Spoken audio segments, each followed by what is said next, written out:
Luke chapter 17 verses 11 hanggang 19 ang babasahin po natin. So, sabi po rito, sabayan niyo po akong magbasa sa inyong mga isipan. Sa paglalakbay ni Jesus papuntang Jerusalem, nagdaan siya sa hangganan ng Samaria at Galilea. Habang papasok na siya sa isang nayon, sa isang village, parang Villa Isla po.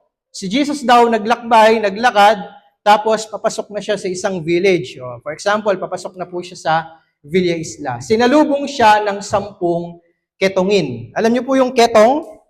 Leprosy. Na? Ito po ay, mamaya pag-aralan po natin kung ano yan. Tumigil ang mga ito sa may kalayuan at sumigaw, Jesus, Panginoon, mahabag po kayo sa amin. Pagkakita sa kanila ay sinabi ni Jesus, lumakad na kayo at magpatingin sa mga pari. Habang sila'y naglalakad, silang lahat ay gumaling at luminis. Nang mapuna ng isa na siya'y magaling na, nagbalik siyang sumisigaw ng pagpupuri sa Diyos. Nagpatira pa siya sa paanan ni Jesus at nagpasalamat. Ang taong ito ay isang Samaritano.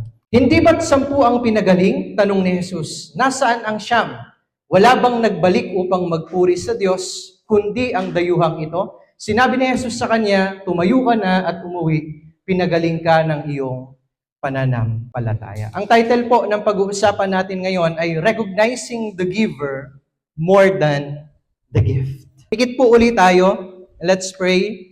Panginoon, inihiling po namin ang banal na Espiritu na tulungan kaming maunawaan ang iyong mga salita at mai-apply sa aming buhay. Salamat, Panginoon. Ito po aming dalangin sa pangalan ni Jesus. Amen. So, recognizing the giver more than the gift. Sino po sa inyo nabigyan na ng regalo? Ano po ang mas pinapahalagahan nyo? Yung regalo o yung nagbigay ng regalo? Parang medyo mapapaisip ka, no? O nga, no? Di ba, meron pong tinatawag na sentimental value. Di ba? Ayaw mong itapon, ipamigay o ibenta ang isang regalo sapagkat pinapahalagahan mo yung taong nagbigay. Sino ba sa inyo hanggang ngayon meron ka pang tinatagong regalo galing sa iyong first crush? Yung talagang hindi mo siya itatago mo siya, hindi mo siya itatapon. Kahit sira-sira na sapagkat pinapahalagahan mo yung nagbigay. Sino naman po sa inyo yung nagbigay pero hindi ka man lang nakatanggap ng pasasalamat? Sino po sa inyo yung nagbigay pero parang tilak kinalimutan na nung nagbigay na meron kang binigay sa kanya? Di ba? Meron nga po ako napapanood sa Facebook, yung mga bata kapag nireregaluhan sila ng mga magulang nila ng bike, ng laruan. Natutuwa ako kasi ang una nilang ginagawa, yakapin yung kanilang magulang. Yakapin yung nagbigay. Bago puntahan, bago gamitin yung ibinigay. And minsan, meron namang mga tao na mauunahin yung ibinigay kesa doon sa nagbigay. Pero tanungin nyo nga po yung inyong mga sarili, ano ba ako doon? Pinapahalagahan ko ba yung ibinibigay o mas pinapahalagahan ko yung nagbibigay? Napakahalaga po na ma-recognize natin yung giver more than doon sa ibinibigay. Kaya po, bilang mananampalataya, pinagpapala po tayo ng Diyos. Amen? Binibigyan tayo ng lakas, binibigyan tayo ng hininga, binibigyan tayo ng kapayapaan. At may bonus pa minsan, binibigyan tayo ng mga material na pagpapala. So, ano ba yung nare-recognize natin? Yung material na pagpapala o ang Panginoon na nagbigay sa atin? At ngayon po, mahalaga pag-aaralan natin na dapat mas ma-recognize natin yung Diyos na nagbibigay ng pagpapala kesa sa mga pagpapala. Mahalaga po yung mga blessing, kailangan natin yan. Magagamit natin yan. Pero di hamak na mas mahalaga yung nagbibigay ng pagpapala. Kasi pag nawala yung nagbibigay ng pagpapala, wala na rin tayong matatanggap. Balikan natin yung binasa po natin kanina. The misery of the 10. Ang miserableng buhay nung 10. Sino po rito ang miserable ang buhay ngayon? O parang miserable lang? So balikan natin. Sa paglalakbay ni Jesus papuntang Jerusalem, nagdaan siya sa hangganan ng Samaria at Galilea. So sa border, dumaan po ang ating Panginoon. So habang papasok daw siya sa isang village, sa isang nayon na hindi na pinangalanan ng Biblia, sinalubong siya ng 10 ketongin. Ano po yung ketong? Leprosy. Ang leprosy po, ito po ay skin disease. sakit sa balat na nung panahon ni Jesus, wala pong lunas. Ang skin disease po na ito or leprosy ay kinakain yung balat ng tao. No? Ang pinaka-delikado rito, yung mata, yung bibig, kinakain ng disease po na ito. At unti-unting nanghihina ang isang tao. Pinapahina yung mga nervous system ng tao. Sa panahon ni Jesus, yung mga may ketong, they are cast out.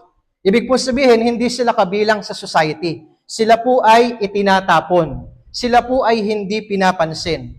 Halimbawa, sa isang nayon, masaya ang mga tao, pero itong may mga ketong, nandun lang sila sa labas ng nayon. Bawal silang makipag-usap sa kahit kaninong tao na walang ketong. Halimbawa, sa isang pamilya, nagkaroon ka ng ketong, babay. Hindi ka na pwedeng makisalamuha, hindi ka na pwedeng makipag-usap sa pamilya mo. Pwede mo lang silang makita sa kalayuan, pero hindi mo na sila pwedeng mahawakan, mayakap, o makausap. Sapagat ganun po katindi yung tingin or yung batas sa mga taong merong skin disease na tinatawag na ketong nung panahon ni Jesus. Maliwanag po ba? So, bawal makipag-usap, bawal lumapit, bawal lahat. Doon ka lang sa labas, hindi ka makakapasok. At hanggang mamatay ka, yun na yung dadanasin mo. Pero alam niyo po ba yung ketong Noong 1873, ang tawag na po kasi sa ketong ngayon or leprosy ay Hansen's disease. Sapagat si Dr. Hansen po ang nakadiscover ng bakterya na reason kung bakit nagkakaroon ng ketong. Na-discover po niya yon noong 1873. Kaya po ang World Health Organization noong 1981, nag-come up sila sa isang gamot na nakaka-cure sa mga taong may ketong. Kaya po ngayon, hindi ka na-cast out pag nagkaroon ka ng ketong. Bakit? May gamot na. Amen po ba? Kaya po ang tawag doon ay Hansen's disease. Yung na-discover po niya na bacteria ay Mycobacterium leprae. Sabi nung katabi mo, anong pakialam ko sa bacteria yan? Diba? Magagamit ko ba yan para makabili ko sa grocery? Tama po ba? Hindi, pinapaliwanag ko lang po na ngayon, meron ng sagot yung skin disease po na ito. Pero kung babalikan natin yung time ni Jesus, wala maliban sa milagro ng Panginoon. Okay? Wala pong sagot sa ketong maliban na ikaw po ay pagalingin ng Diyos. Kung pupunta tayo sa Old Testament, may mga tao rin po na nagkaroon ng ketong. Si Miriam, kung kilala niyo po si Miriam. Si Miriam ay kapatid po ni Moises, na kapatid ni Aaron. At alam niyo po ba si Aaron at saka si Miriam, nagsalita sila ng hindi maganda kay Moises. Narinig po yun ng Diyos. Ang ginawa ng Diyos, binigyan niya ng ketong. Sino? Si Miriam. Sabi niya, dahil nagsalita ka ng hindi maganda sa lingkod kong si Moses, nagkaroon po siya ng ketong. Ito naman yung maganda. Nagkaroon po ng awa o ng habag yung kapatid niyang si Moses. At ang nangyari, si Moses po nag-intercede para kay Miriam. And by God's grace, nalinis po si Miriam, napagaling. Sabi ng Bible, white as snow. So yung skin disease niya sa kanya pong balat na marami, namumula, makate, masakit, nalinis po yun ng Panginoon by God's mercy. Dahil na rin sa pananalangin po ni Moises. At ano pong ginawa ni Miriam? Si Miriam, 7 days na natili sa labas ng tent. Kaya tingnan niyo po, yung may mga ketong, anong ginagawa?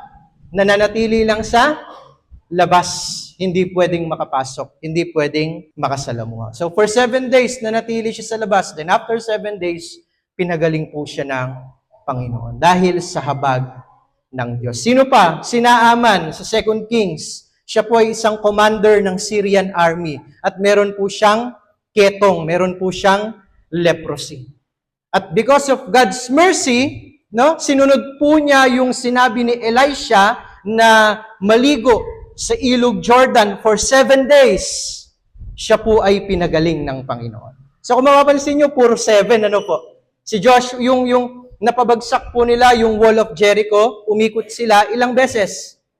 7. Ano po ba yung symbolize ng 7? Sinisimbolize ng 7? Completion. Kung titingnan nyo, yung kada number, meron pong sinisimbolize sa Biblia. So ang 7, completion, perfection, and divine order. Kaya kung magmamansari po kayo, itaon nyo ng 7. Para perfect, hindi na kayo maghihiwalay.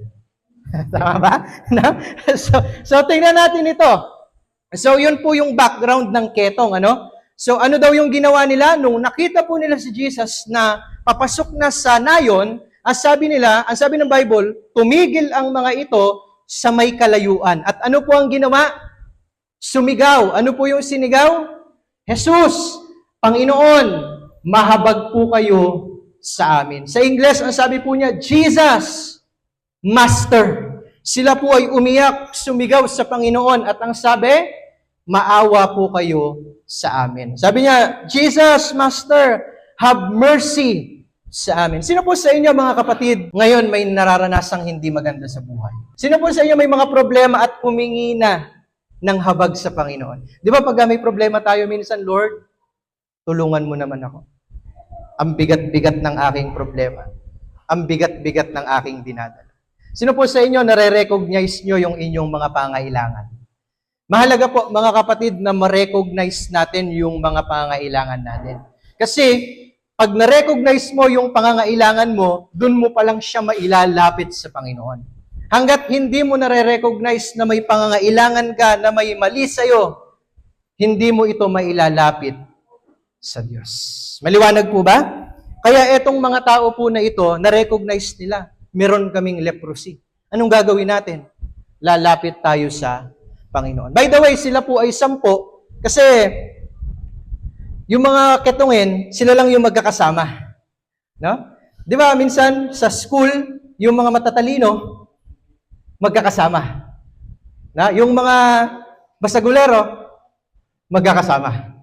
Yung mga laging nag-i-escape, magkakasama. Yung mga taga-row 4, laging magkakasama. Ganon din po rito. Yung mga ketungin, sila lang yung magkakasama. And then, they recognize their needs. Kailangan po nilang gumaling. Gusto nilang umayos yung kanilang buhay. Yan, sabi nila, Lord Jesus, mahabag ka sa amin. Alam niyo po ba, mga kapatid, wala man po tayong ketong, wala man po tayong leprosy, meron pong mga leprosy moment sa buhay natin. Meron po tayong spiritual leprosy. At ito po yung kasalanan. Sapagat ang leprosy nung panahon ni Jesus, cast out ka. Hindi ka pwedeng makisalamuha. At ito ay nagiging hadlang para lumapit ka sa Diyos. At gayon din naman sa panahon natin, spiritual leprosy, yung mga kasalanan na nagagawa po natin, yan yung nagiging hadlang para tayo ay hindi makalapit sa Panginoon. Alam ko bilang tao, tayo po ay mga tao na nagkakasala pa rin. Pero sabihin niyo po sa inyong katabi, dapat hindi na sinasadya.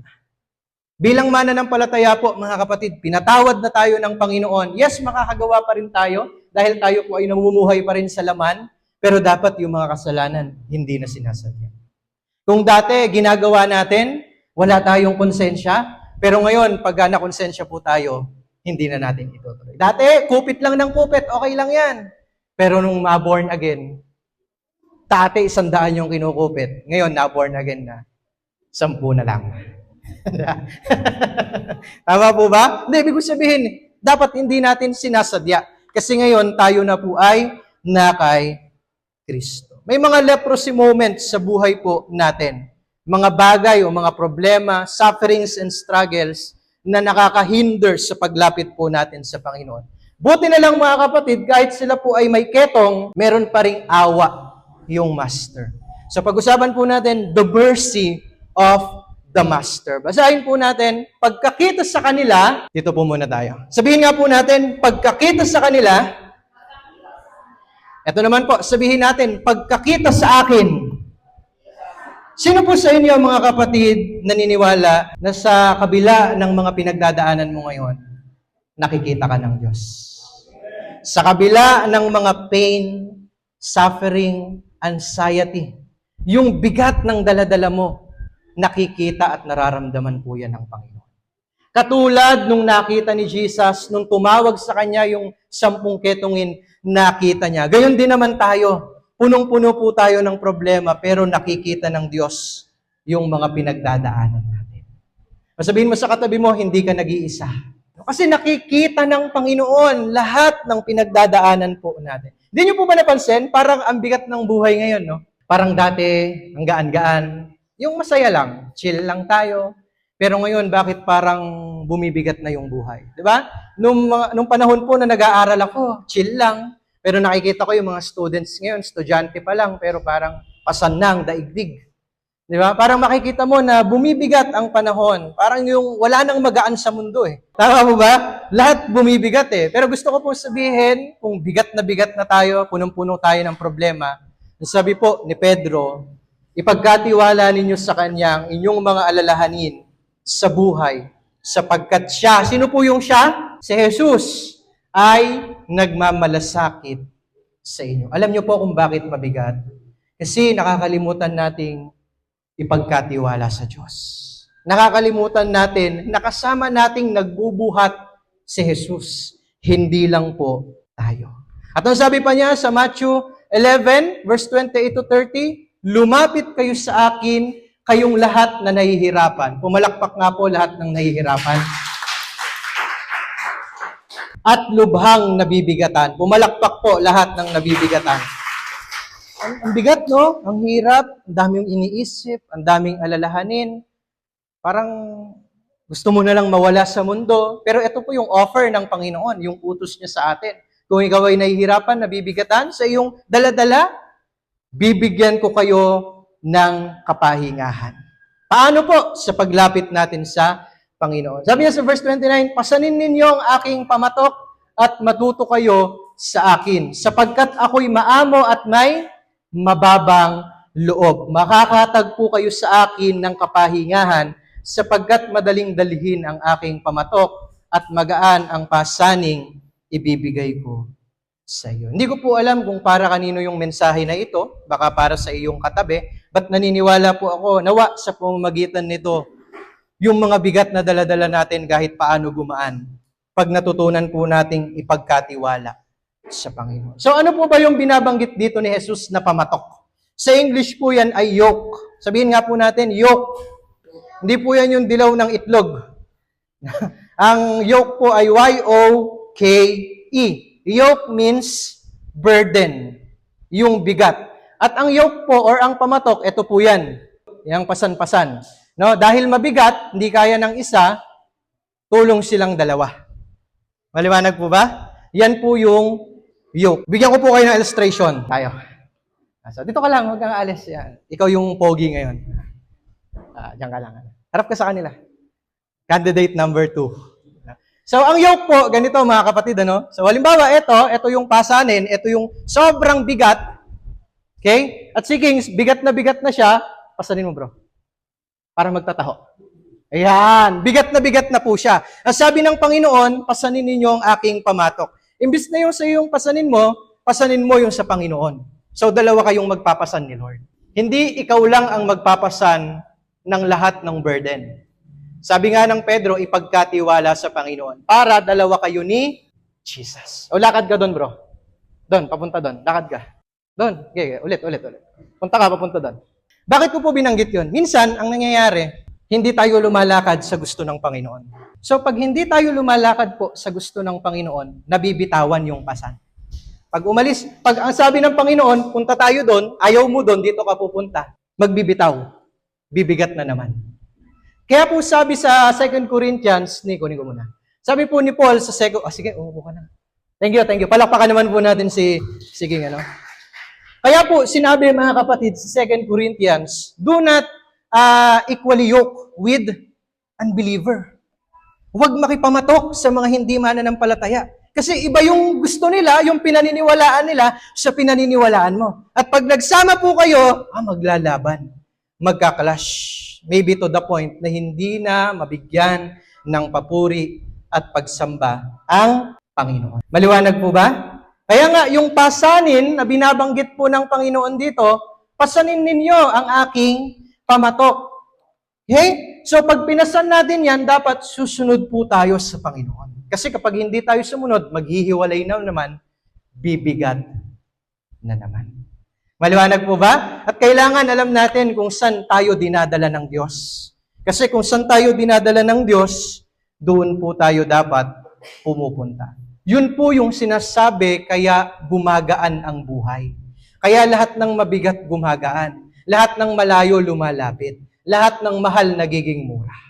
Bakit? Kasi nga, sinusundan natin yung gustong puntahan ng Panginoon. So, balik po tayo doon sa pinag-uusapan natin kanina sa Luke chapter 17. So, pagkakita sa kanila, sinabi ni Jesus, lumakad na kayo at magpatingin sa mga pare. So, ano po ang sinabi ni Jesus? Lumakad na kayo at magpatingin sa mga pare, sa mga priest. At ito po yung maganda. Habang sila'y naglalakad, silang lahat ay gumaling at luminis. Ulitin ko po. Habang sila'y naglalakad, silang lahat ay gumaling at luminis. So, sila po ay tumawag sa Panginoon nang hingi ng habag at ang sabi ng Bible, pagkakita sa kanila ni Jesus, sila po ay inutusan. Hindi po sila hinawakan ng Panginoon. Sila ay inutusan. Pero, alam niyo po, hindi naman nandidiri si Jesus sa ketong. At hindi rin po siya natatakot na mahawa. Kasi makapangyarihan naman ng Panginoon, hindi siya mahahawa. Amen po ba? May pagkakataon po sa Bible, sa Matthew chapter 8, isang ketungin din, hinawakan po ni Jesus. Ano sabi niya? Sabi ng ketungin, kaya mo ba akong pagalingin? Mapapagaling ka kung ikaw ay maniniwala. Sabi nung ketungin, naniniwala ako. Hinawakan po siya ni Jesus at paghawak ni Jesus, siya po ay gumaling. Pero iba naman dito. Kasi dito, hindi hinawakan ni Jesus. Sa di kalayuan, inutusan lang sila ng Panginoon. Nang hihingi kayo ng habag, gusto nyong gumaling? Sige, lumakad na kayo at magpatingin sa mga pare. Now, pag-usapan po natin to. Bakit magpatingin sa mga pare? Doktor po ba sila? Sila ba yung doktor dati? Kung babalikan po natin sa Old Testament, sa Leviticus, nasabi po ng Leviticus chapter 14, na lahat ng may mga ketong skin disease, kung tansya mo na gumaling ka na, nagkaroon ng milagro, ang una mong gagawin, lalapit ka sa pare. At yung pare ang magsasabi or kikilatisin ka kung talagang pinagaling ka na ng Panginoon. At pagkatapos po nun, na siguradong talagang pinagaling ka na ng Diyos, okay, magkakaroon po sila ng parang isang, hindi naman orasyon, pero parang ritual. No? So, tapos, ipepresent ka sa mga tao na ikaw ay gumaling na sa iyong ketong. So, kaya po, sinusundan pa rin nila nung panahon ni Jesus yung batas noong Old Testament sa Leviticus. Kaya ang sabi ni Jesus, sige, sobrang sure ni Jesus, lumakad na kayo at magpatingin sa mga pare. So, nung pagkakataon po na to, hindi muna pinagaling ni Jesus bago niya palakarin. Ang ginawa niya, lumakad na kayo at magpatingin sa mga pare. At habang sila raw po ay lumalakad, sila ay gumagaling. So ang mensahe po natin, sabihin nyo sa inyong katabi, papunta na sa iyo. Dito po natin makikita yung tinatawag na faith in action. Sumunod muna sila bago sila gumaling. Sumunod muna sila bago sila nakaranas ng pagpapala. Sa atin, baliktad. Lord, pagpalain mo muna ako bago ako sumunod. Tama po ba? Sino po nakaka-relate? Sa atin, baliktad na Lord, gusto ko muna makita yung miracle mo. Gusto ko muna maranasan tong pagpapala mo. Tsaka ako susunod sa'yo. Pero eto, kakaiba. Kakaiba yung pananampalataya. Inutusan sila ng Panginoon, sinunod muna nila yung utos. At nung sumunod sila, nung sinunod nila, habang naglalakad sila, tsaka po sila gumaling. Minsan yan po yung problema sa mga tao kung bakit hindi natin maranasan yung pagpapala ng Panginoon. Kasi minsan ang gusto ng Panginoon, sumunod ka muna bago mo maranasan yung pagpapala. Amen? Magpatawad ka muna bago mo maranasan yung pagpapala. Mahalin mo muna yung kapwa mo bago ka makaranas ng pagpapala. Maglingkod ka muna sa akin bago ka makaranas ng pagpapala. Sino po gusto makaranas ng pagpapala? Sabihin niyo po sa katabi mo, sumunod ka muna. Yan. Yun yung kailangan natin No, gusto natin pagpapala, pero when it comes to pagsunod na, parang ang hirap na gawin. Pero karamihan po ng blessing, ng breakthrough, nagsisimula sa obedience. Obedience often comes before breakthrough. Gusto nyo magka-breakthrough sa iyong buhay? Gusto mo na sumakses? Sumunod muna sa Panginoon. So ang tanong ko po mga kapatid sa umaga na to, handa ka bang sumunod agad sa Panginoon kahit hindi ka pa nakakakita ng resulta? Handa ka bang sumunod sa Panginoon kahit hindi ka pa gumagaling? Handa ka bang sumunod sa Panginoon kahit hindi ka pa nagtatagumpay? Handa ka bang sumunod sa Panginoon kahit yung pinapanalangin mo, hindi mo pa nakukuha? And yun po yung faith na gusto ko na matutunan natin sa umaga na ito. Katulad nung pananampalataya, nung 10, nung sinabi ng Panginoon, lumakad kayo, lumakad sila, tapos naranasan nila yung paggaling. Amen po ba? Palakpakan natin ang Panginoon. Now, lumalabas po ang pagiging Kristiyano ng isang tao, hindi kapag komportable ang buhay. Hindi kapag komportable ang sitwasyon. Hindi kapag masaya ang paligid. Lumalabas po ang pagiging Kristiyano or mananampalataya ng isang tao kapag siya ay may problema. Kaya doon nyo po titingnan, Christian ako. Bakit? Masaya yung buhay eh. Pero paano kapag sobrang bigat, hirap na ng buhay, lumalabas po ba yung pagiging Kristiyano natin? Kaya nga, ang pagiging mananampalataya, hindi kapag comfortable ang life. Ang pagiging mananampalataya, lalabas kapag ikaw ay pressured. Kapag nakakainis yung paligid. Kapag punong-puno ng disappointments ang paligid. Kapag meron kang gusto pero hindi nasunod. Pag meron kang gusto pero hindi nangyari, ano yung reaction mo? Ano yung response mo? Doon lalabas yung pagiging mananampalataya po natin. Maliwanag po ba? Doon nakikita kung talaga ba na yung mga bagay na kay Kristo ay naa-adapt natin. Yung tipong ikaw ay gumagawa beyond. Kahapon nga, ina-explain ko po sa ating worship team. Alam niyo, yung worship team po natin, kahit pagod na yan.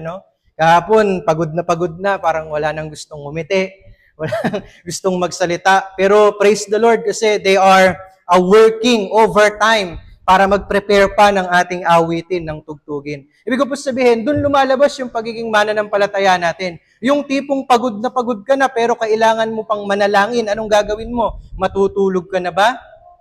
Or mananalangin ka muna. Doon lalabas yung pagiging mananampalataya. From Monday to Saturday, sobrang pagod ka. Sunday na lang yung pahinga mo. Pero may church. Anong gagawin mo? Magre-rest ka? O a-attend ka pa rin ng church? Doon po lumalabas yung pagiging mananampalataya natin. If we go beyond sa normal. Kasi ang normal, kapag pagod, magpapahinga. Kapag may nangyaring hindi maganda, magagalit. Pero ano yung handa mong gawin beyond galit and pagod para lumabas yung pagiging mananampalataya? Kahit puno ng disappointments, hindi nangyari, yung nais mo hindi natupad, magagalit ka ba kaagad? Or hihinga ka muna ng malalim? Tsaka ikaw ay magpapatawad. Kaya nga, alam po ninyo yung, nabalitaan nyo yung collision sa SCTEX, yung namatayan ng asawa tsaka anak, yung naipit, kasama po sila sa namatay, puwera dun sa batang nabuhay. Nung nawala yung kanyang mga mahal sa buhay, hindi po siya nagalit, nagpatawad siya kaagad. Kasi naunawaan niya na yung pamilya na meron siya ay bigay lang ng Panginoon. Alam niyo po, ang Lord, hindi natin alam kung kailan niya babawiin lahat ng ibinibigay niya sa atin. Kaya kapag meron ka, kung anong meron ka ngayon, pamilya man yan, mga bagay na meron ka, pahalagahan po natin. Kasi hindi natin alam kung hanggang kailan yan sa atin. So, kaya nga, nagiging evident ang pagiging Kristiyano. Hindi kapag masaya, hindi kapag nandito tayo lahat nakangiti, nagiging evident yan sa gitna po ng problema at paghihirap. So, balikan ko, sinong gustong mapagaling? Sino pong gustong mapagpala? Sabihin niyo po ulit sa inyong katabi, sumunod ka. Amen? So, nung sila po ay gumaling, habang sila'y naglalakad, silang lahat ay gumaling at luminis. Pagkatapos, tingnan po natin, ano ba yung response sa pagpapala ng Panginoon? Gratitude as a response to God's grace. Ang pagpapala po kasi ng Diyos, ito ay grasya ng Panginoon. So, ano po ang response natin sa grasya ng Panginoon? Gratitude. Ano po yung gratitude? Pagiging mapagpasalamat. Kailangan nating ma-recognize yung God's grace na lahat ng nangyayari sa buhay natin ay sa pamamagitan lamang po ng grasya ng Panginoon. Amen? Na kung wala yung grace ng Lord, wala yung mga bagay na yan. So, kailangan po natin maging mapagpasalamat. So, ang pagpapasalamat po, mga kapatid, hindi lang po ito emotional feeling. Ito po ay deep acknowledgement sa mercy at kabutihan ng Panginoon sa ating buhay, na nagmamanifest sa atin pong buhay. Ang sabi po ng verse 15 to 16, nang mapuna ng isa na siya'y magaling na, nagbalik siyang sumisigaw ng pagpupuri sa Diyos. Nagpatira pa siya sa paanan ni Jesus at nagpasalamat. Ang taong ito'y isang Samaritano. So, nung nakita raw po ng isa na siya ay gumaling, anong ginawa niya? Nagpasalamat sa Panginoon at siya raw po ay bumalik at nagpatira pa sa paanan ng Panginoon. So, ibig sabihin, sa 10 pinagaling ng Panginoon, may isang nagpasalamat. Tingnan po natin, sabi ng 1 Thessalonians chapter 5, magalak kayong palagi kayong manalangin, at magpasalamat kayo sa Diyos. Saan daw po? Sa lahat ng pagkakataon. Mabuti man yung nangyayari o hindi mabuti, magpasalamat pa rin sa Panginoon. Bakit? Sapagkat ito ang kalooban ng Diyos para sa inyo, sa inyong pakikipag-isa kay Kristo Jesus. So kung may nagsabi na po sa inyo, gusto kong sumunod sa kalooban ng Panginoon, ito po malinaw na malinaw. Ano ang kalooban ng Diyos? Lagi daw po tayong magpasalamat. May ayuda man o wala. Meron mang pagpapala o wala, palagi po tayong magpasalamat sa Diyos. Let us make thanksgiving a living instead of complaining. Paano makikita ang isang puso na hindi marunong magpasalamat pag laging nagko-complain? Hindi naman po masamang mag-complain, pero kung gagawin nating buhay ang pagrereklamo, yun po yung hindi nakakabuti sa atin.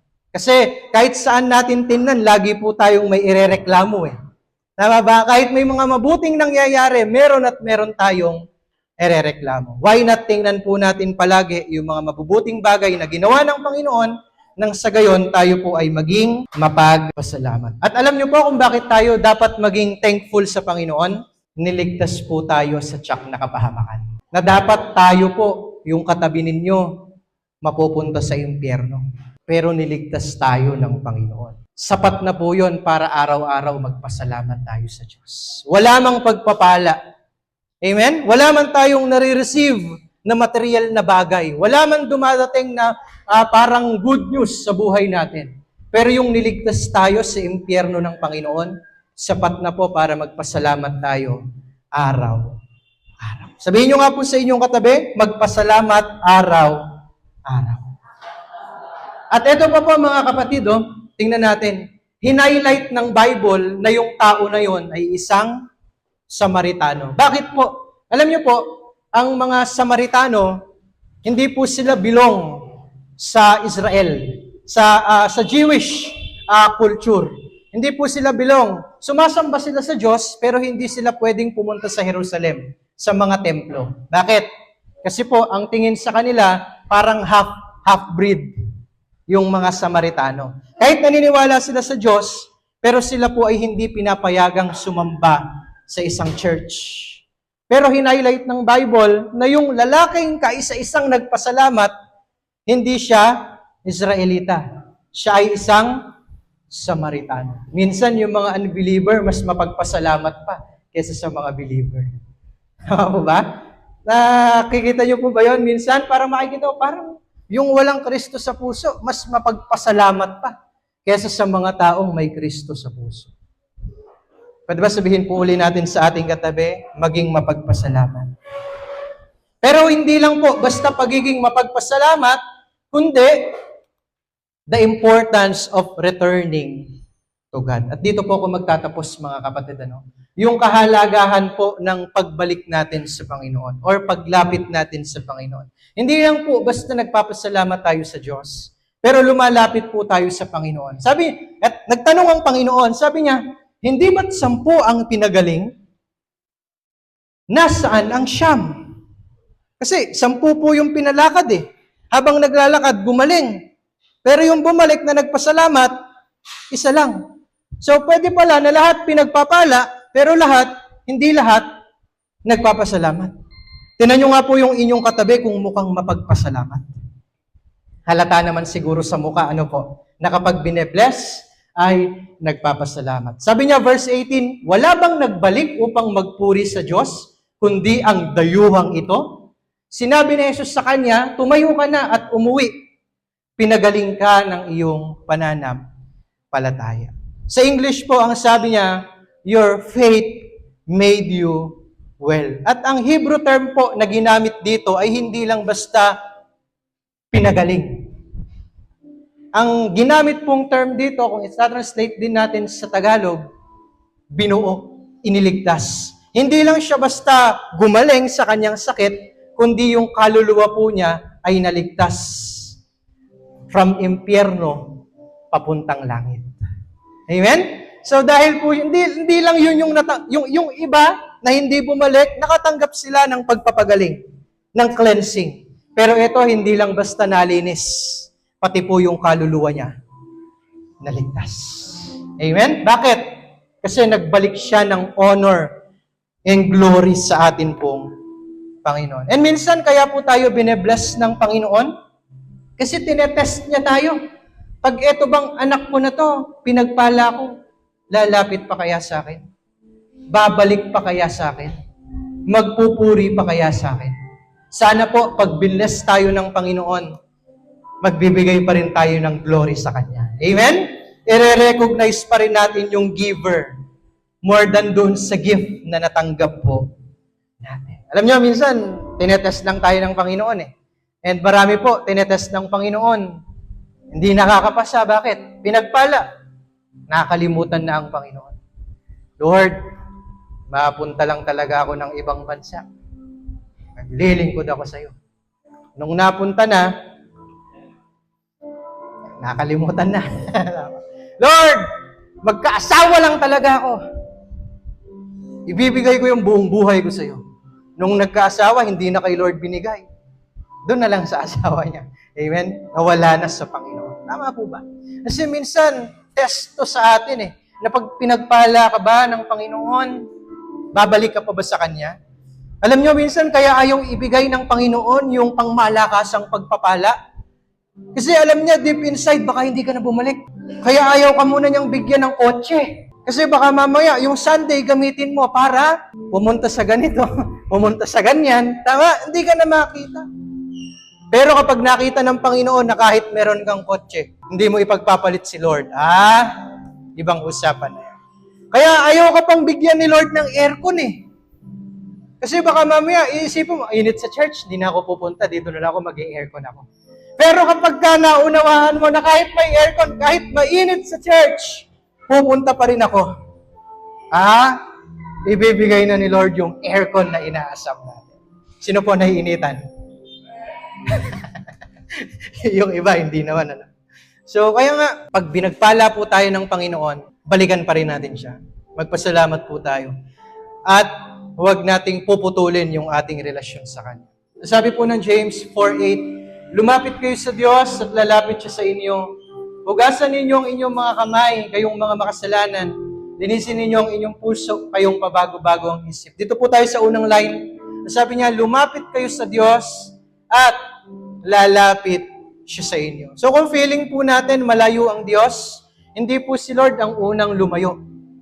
Tayo ang unang lumayo. Kasi kapag tayo ay lumalapit sa Diyos, lumalapit din po siya sa atin.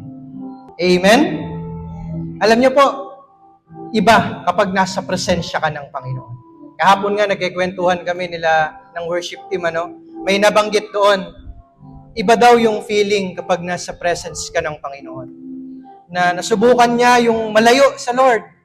Hindi mabigyan ng oras ang Panginoon. Parang iba yung feeling. Pero nung muling lumapit sa Panginoon, bumalik sa Diyos, iba yung feeling kapag malapit po sa Panginoon. Sino po nakaranas na? Kaya nga, nawa, patuloy po nating maranasan yung pagpapala ng Panginoon. So, hindi lang basta nilinis, kundi siya ay iniligtas ng Panginoon. So, recognizing the giver more than the gift. Pigit po tayong lahat and let us pray. Father God in heaven, nagpapasalamat po kami sa umaga na ito sapagkat tinuruan mo kami, Panginoon, na i-recognize ka bilang aming giver more than sa mga gift na nare-receive po namin.